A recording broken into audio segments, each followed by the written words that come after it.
আসসালামু আলাইকুম। আমি সুমাইয়া খুলনা থেকে বলছি। ভিলেজ লাইফ ব্লগ সুমাইয়া চ্যানেলে সবাইকে স্বাগত জানাই। কাছে এবং দূরে যে যেখান থেকে এই মুহূর্তে আমার ভিডিওটি দেখছেন, আশা করি আল্লাহর অশেষ রহমতে সবাই ভালো আছেন, সুস্থ আছেন। আলহামদুলিল্লাহ, আমরাও সবাই আল্লাহর অশেষ রহমতে ভালো আছি। মিষ্টি একটা রোদময় সকালের শুভেচ্ছা দিয়ে আজকের ব্লগটি আমি শুরু করলাম। সকাল 10টা থেকে। সকালের খাবার খেয়ে বাচ্চাদের কিছু জামা কাপড় ছিল, বেশ অনেক দিন বৃষ্টি ছিল, এগুলো শুকাতে পারছিলাম না। আজকে তো মাশাআল্লাহ সকাল থেকেই মিষ্টি একটা রোদ। তো সকালের খাবার খেয়ে জামা কাপড়গুলো শুকাতে দিলাম।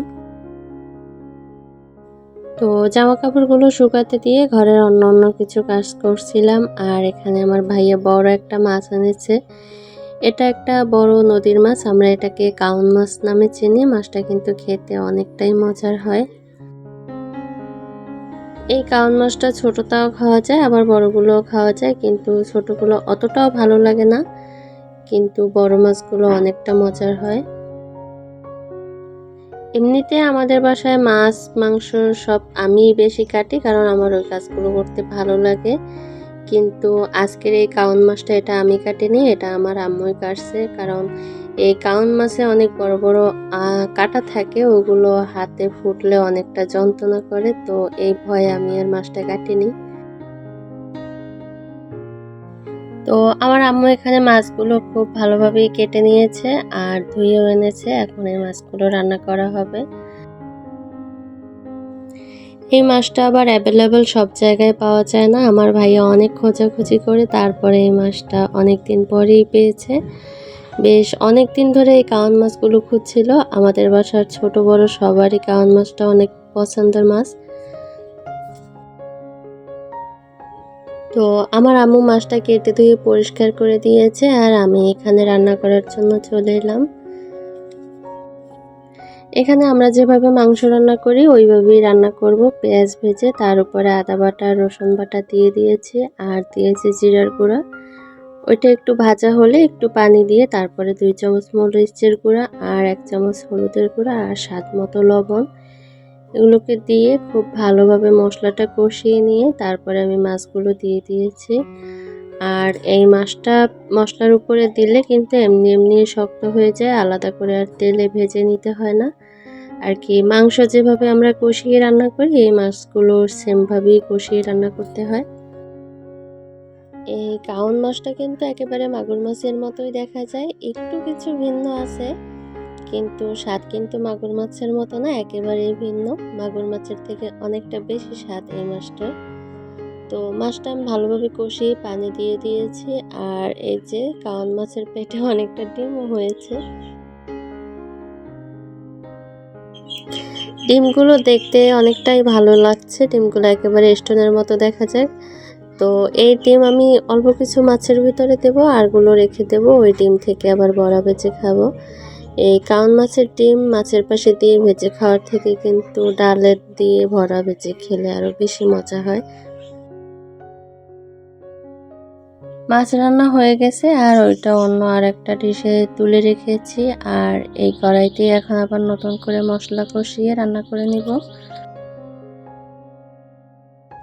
এখানে চিংড়ি মাছ দিয়ে চাল কুমড়া দিয়ে একটা তরকারি রান্না করেছি। চিংড়ি মাছ আর মশলা দিয়ে ভালোভাবে কষিয়ে নিয়ে চাল কুমড়া দিয়ে দিয়েছি। আর এই চাল কুমড়োটা ভালোভাবে কষিয়ে নিয়ে তারপরে পানি দিয়ে দিব।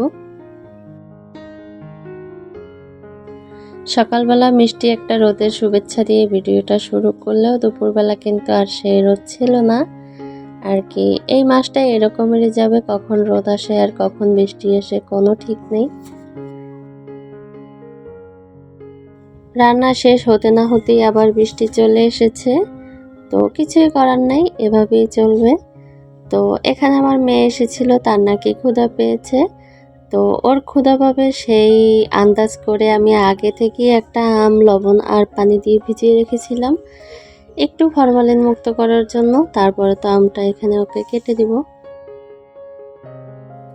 ছোট বাচ্চারা আসলে যা দেখে তাই শেখে। ও মোবাইলের শর্ট ভিডিওতে দেখেছিল আম দিয়ে ফুল বানায়, তো এখন যতবারই ওরে আমি আম কেটে দিই ততবারই বলবে আম দিয়ে ফুল বানিয়ে দাও, না হলে খাবি না।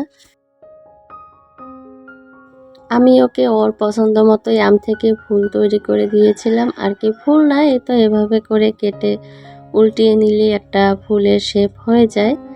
আর এই আম কাটারা দেখলাম অনলাইনেও বেশ ভাইরাল। আমি তাকে তার পছন্দ মতোই আমগুলো কেটে দিয়েছি, এখন খেয়ে নেবে। আর এইভাবে আম কাটা দেখলে ওর না আমারও বেশ ভালো লাগে। আসলে অনেক কিছু দেখতে তো সবারই ভালো লাগে, তাই না? চাল কুমড়া ভালোভাবে কষিয়ে নিয়ে পানি দিয়ে তারপরে গেছিলাম আমি আমার মেয়েকে আম কেটে দিতে। তো আমার রান্না প্রায় শেষের দিকে। তো রান্না শেষে সবাই তো আমরা খেয়ে নিচ্ছি এখন। আজকে দুপুরে ছিল কাওয়ান মাছ ভুনা আর ছিল চাল কুমড়া রান্না চিংড়ি মাছ দিয়ে। ভিডিওটির শুরু থেকে শেষ পর্যন্ততে যদি কোনো অংশ আপনাদের একটু ভালো লেগে থাকে তাহলে অবশ্যই একটি লাইক করবেন আর কমেন্ট করে আমাকে জানিয়ে দিবেন। আর যদি ভিডিওটি খুব ভালো লেগে থাকে তাহলে অবশ্যই আমার চ্যানেলটিকে সাবস্ক্রাইব করে আমার পাশে থাকবেন। আর যারা অলরেডি আমার চ্যানেলটি সাবস্ক্রাইব করেছেন তাদেরকে অসংখ্য ধন্যবাদ। আজকে সন্ধ্যাবেলা ঘরে কোনো নাস্তা বানাইনি, তাই আমার আব্বু বাজার থেকেই কিনে এনেছে। এখানে ডালপুরি এনেছে আর হচ্ছে আদিবাসী একটা খাবার। এই খাবারটা ছোটবেলায় সবাই কম বেশি খেয়েছি আমরা। এই যে আমাদের এখানে এগুলোকে বুন্দিয়া বলে, আবার কেউ কেউ বোধেও বলে। এক একটা খাবারে বিভিন্ন অঞ্চলে বিভিন্ন ধরনের নাম দেয়, কিন্তু নাম যতগুলোই হোক খাবার তো আসলে একটাই। তো আমরা সবাই সন্ধ্যার নাস্তা করি আর সেই সাথে বিদায় নিচ্ছি। এতক্ষণ ধরে যারা আপনাদের মূল্যবান সময় ব্যয় করে আমার ভিডিওটি দেখছেন সকলকে অসংখ্য ধন্যবাদ। আজ এই পর্যন্ত, সবাই ভালো থাকবেন, সুস্থ থাকবেন। আল্লাহ হাফেজ। আসসালামু আলাইকুম।